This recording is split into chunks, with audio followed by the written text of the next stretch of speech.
Hey everyone, it's Kevin from GetKevInsight.com. And today what I wanted to talk to you about is spiritual bypassing. Now, what is spiritual bypassing? It's basically taking traumatic events or negative events that happen in our lives, and instead of feeling those feels that you need to feel during those events, we kind of push it off towards, I'm going to meditate more, or I'm going to increase my spiritual practice into a more positive one, or I'm going to be more positive and pretend that nothing's wrong. So what we want to do is not do that, okay? So the first thing we want to do is feel those emotions. The whole point of us living here is negative or positive events that happen. We need to feel the emotions that are coming through at those times, because denying our ability to feel those important emotions, we're not having the experience that helps us to learn and fully grow from them.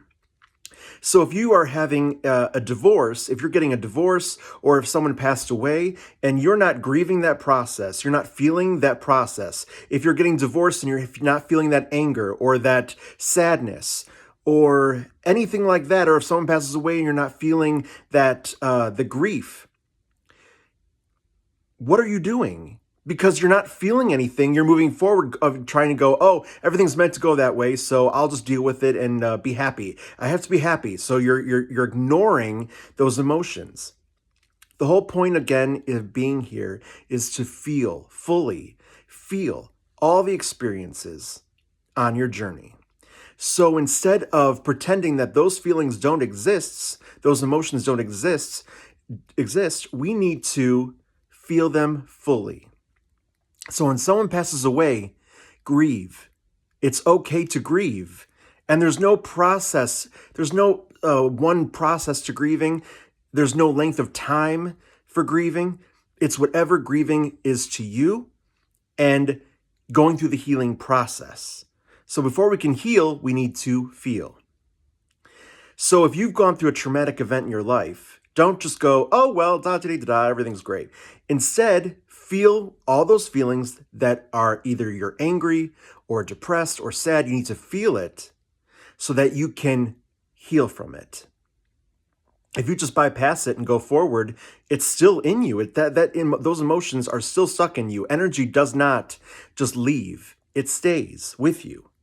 Now, when a traumatic event or an event that has caused the grief or the depression or the anger happens, and you don't, and after a certain amount of time, you don't heal from it. So you're still feeling that grief, and it just is overcome. You're overcome with the sadness, overcome with the grief, and this means, and it starts to enter your personal life. Like when you're working, it affects your work. Like you can't go to work anymore, or you don't go out. You isolate yourself. And when it starts to, interrupt your life and your positive in your way of living, that's when you have to have therapy. EMDR treatment is a great option, but you need to deal with it, because keeping it inside of you and constantly feeling that grief for long, long periods of time is going to affect your own personal life even further. So what you don't want to do is spiritually bypass and not feel it at all, but you have to, at some point, begin to heal from it so you can move forward. Because if you don't move forward, then you're just stuck. And we don't want to be stuck in a loop, okay? So that's basically what I wanted to talk to you about today, is for spiritual bypassing, is that you need to feel all the emotions that you can feel. And then it's time to heal from them so that you can learn and grow from them. So I hope that makes sense. Thank you so much for listening. I love you, sending you so much love and light, and we'll talk to you soon. All right, take care. Bye.